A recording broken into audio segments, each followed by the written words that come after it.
Well, this is really an honor for me to be here at the table with the elders of the business, with the godfathers, as we say here. And I just want you guys to go around and tell me your earliest memories of the car business, like when you got started in the car business.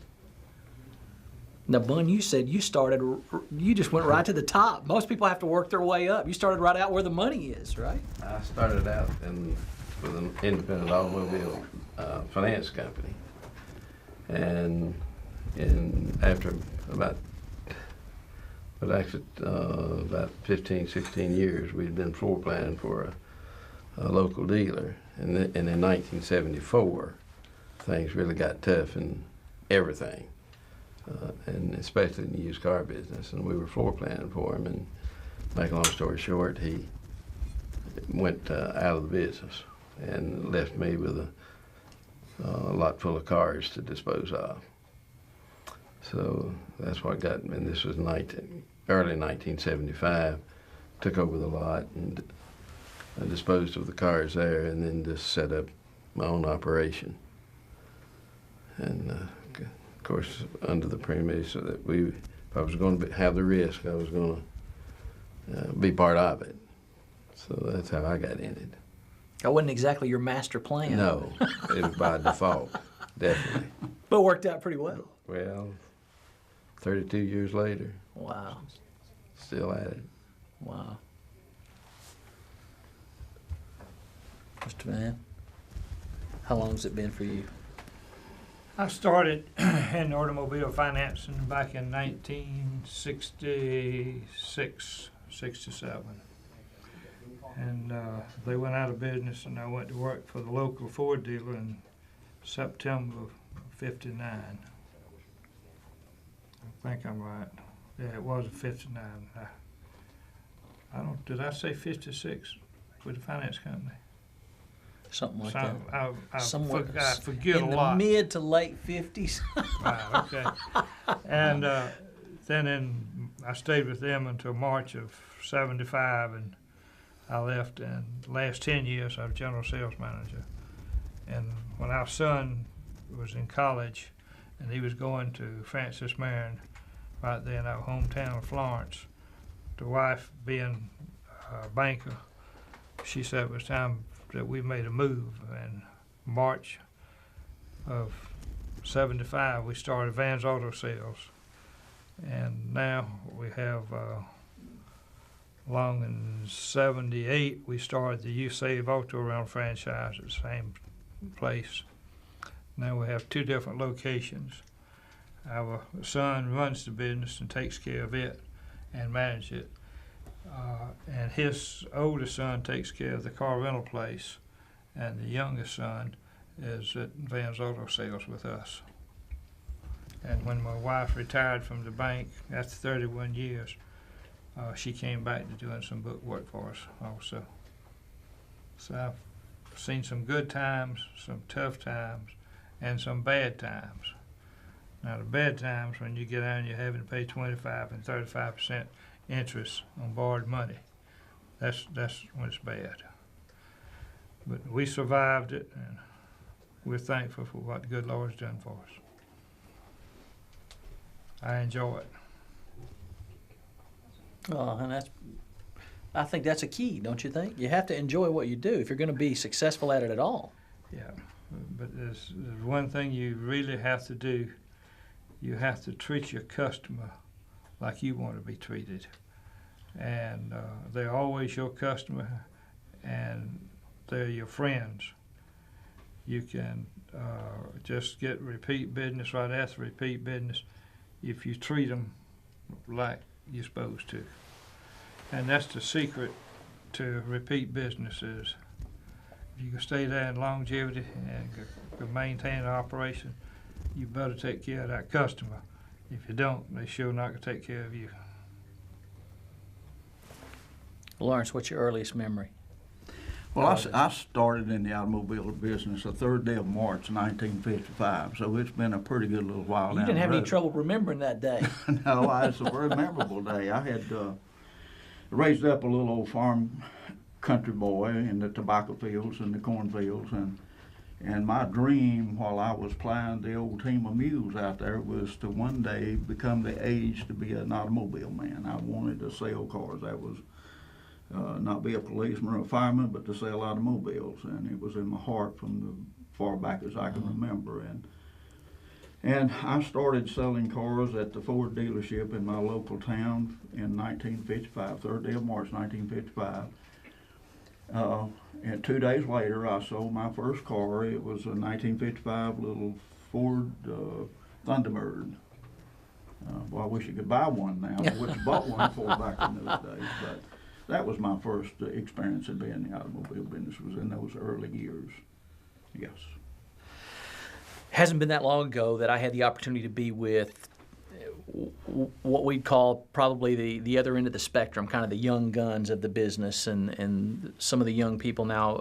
I should point out, too, that we don't just have experience at this table. These are past presidents of state associations, quality dealers, Eagle Award winners.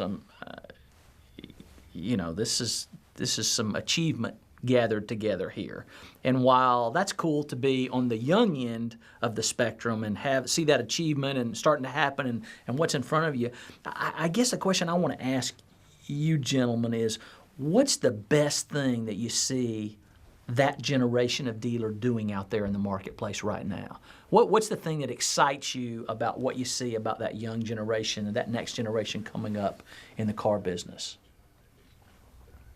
I think one thing that I see a lot of is they're getting started with computers and high-tech equipment and are utilizing it. Whereas, we started out with a pencil and of course an eraser.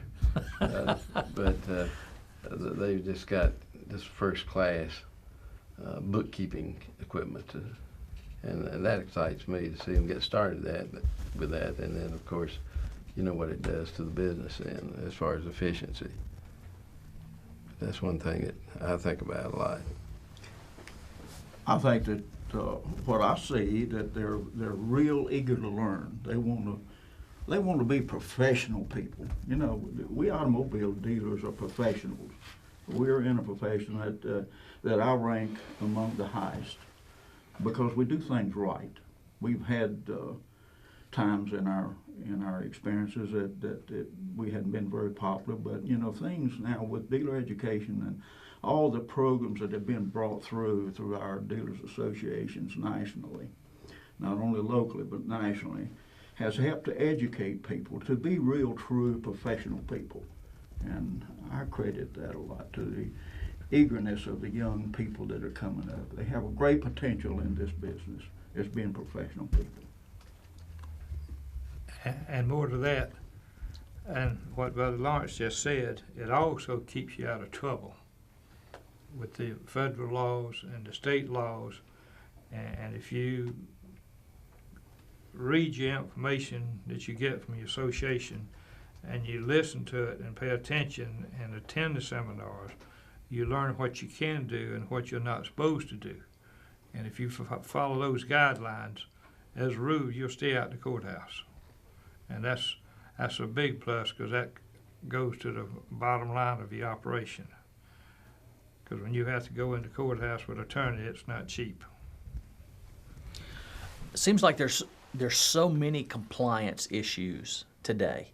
And I think that's maybe one part of dealer education that gets overlooked, especially by new dealers or people coming into the business. Might not necessarily be young, but they're transitioning or coming in or are going to try their hand at the car business.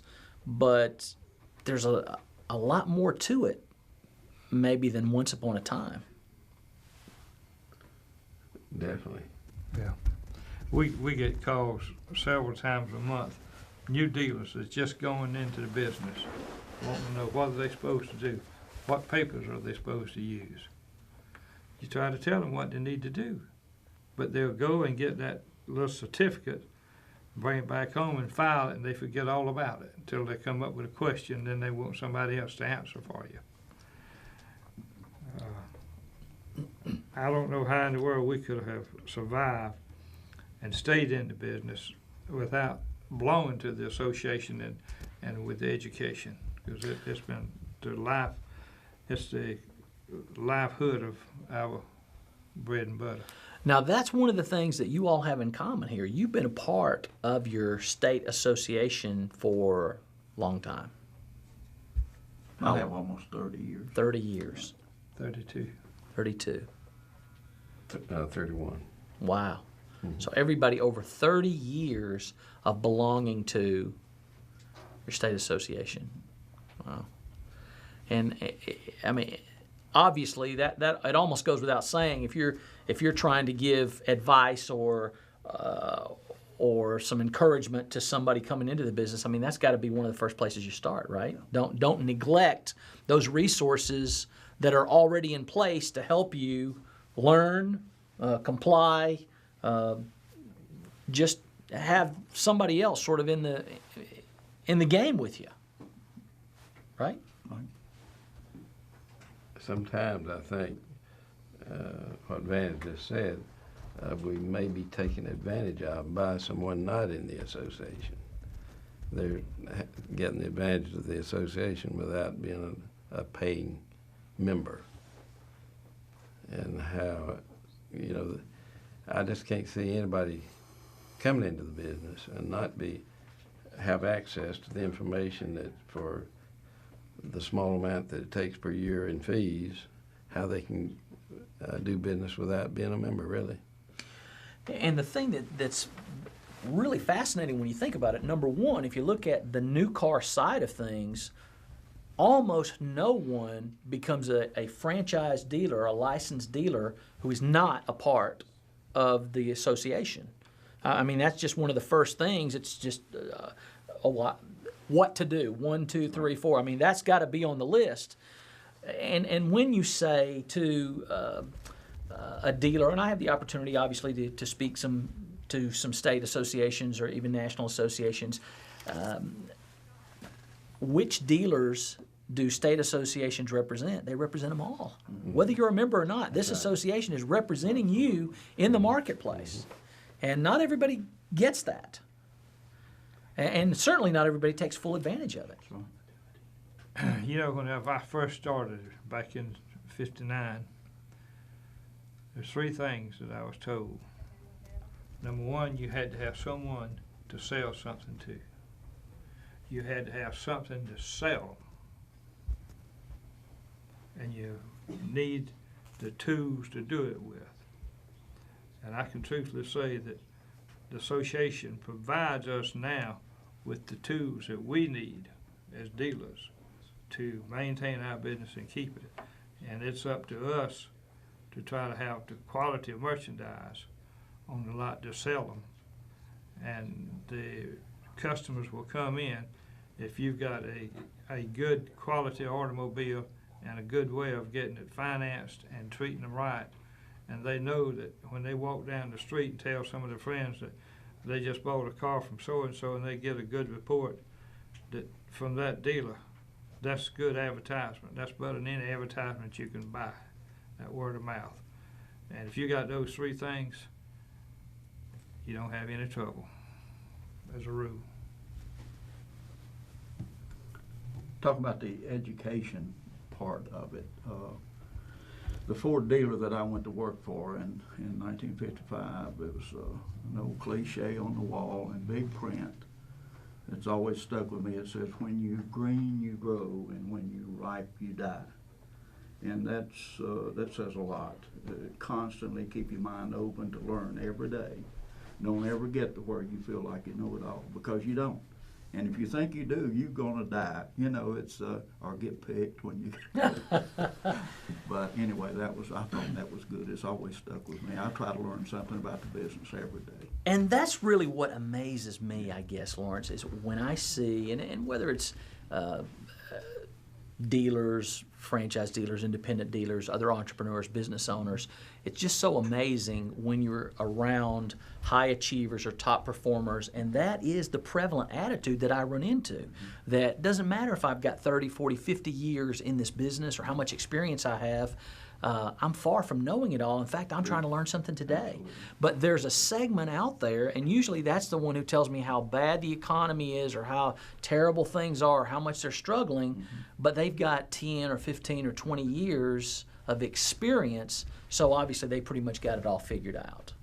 And you know, what we know and what the best know that I see from industry to industry to industry is that when it comes to customers and selling and just the marketplace in general, things are changing all the time. I mean, there's new opportunities that are available today. What most people want to talk about is the good old days and how, well, it's not like it used to be and I can't do this anymore. Well, that's probably true, but there's a lot of opportunities in the marketplace today that didn't exist 5 or 10 years ago. And I think, Bun, you touched on one of them with technology. You know, the online strategies, the resources that are available, things that are easier to do today than maybe they were 5 or 10 or 15 years ago. Talking about Lawrence, talking about him being an old country boy. My dad died when I was 2.5 years old, and I came up the hard way. And I was an old country boy too, and raised on the farm. Picked cottons. If I pick a row of cotton for a whole day and I got 100 pounds, man, I was doing good. But whenever I got married, I married a country girl. And we lived over on the farm with the mother and father. And we'd get up in the morning and take out a barn of tobacco so they could put in that green tobacco. We'd go in, take a bath, and go to work on our public jobs that we had, and come home in the afternoon, and we'd house that barn of tobacco and hang it up in the barn so it could cure. And me and my wife have set up a many a nights curing tobacco. We'd split wood. And them was tough times. But I sure am glad I'm where I'm at now than where I was 50 years ago. You know, I gotta tell you, it's so cool to be able to just sit around and listen to you guys tell stories. And a story my dad would always tell me, and everybody's always heard the 5 miles to school in the snow, carrying lunch and all this. My dad told me a story about when he would wake up. They lived in an old sawmill, and he would wake up a lot of times in the winter with snow on his bed. And it's just like, man, you think now the conditions that we lived in. And so one day I happened to mention that to my grandmother, and she said, "What?" I said, "Yeah, Dad talked about when you lived at the sawmill that he would wake up with snow on his bed." And she said, "Well, if he ever did that, it's because he left his window open."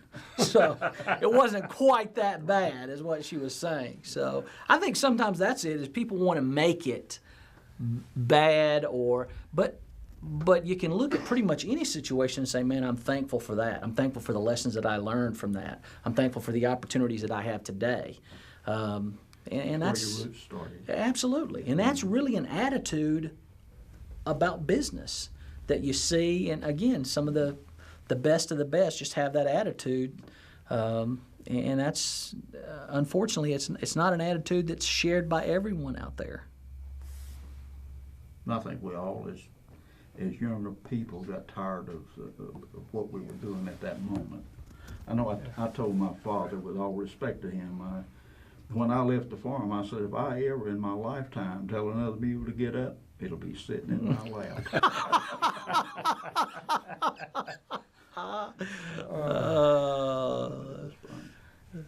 That's pretty good. Used to take the old smoothing irons at night and put them in the wood fire and get them good and warm with them coals, and wrap a blanket up around it and stick it at the foot of the bed to warm your feet. Put old sweet potatoes, wrap it and stick it in the fire and them coals, and get up the next morning and have baked sweet potatoes. Them was good old days back then. Oh, man. Oh, you didn't do none of that? Yeah. Oh, I don't believe Bun remembers that, you. Yeah, well, maybe not quite like that, but wasn't far behind it, I tell you that. Well, one of the things that, you know, whenever I get the opportunity to talk with someone like this who has a lot of years in an industry or who has achieved at a high level, one of the things that I always am curious about is some of the best advice that you were ever given. And you know, typically maybe that's business advice, but just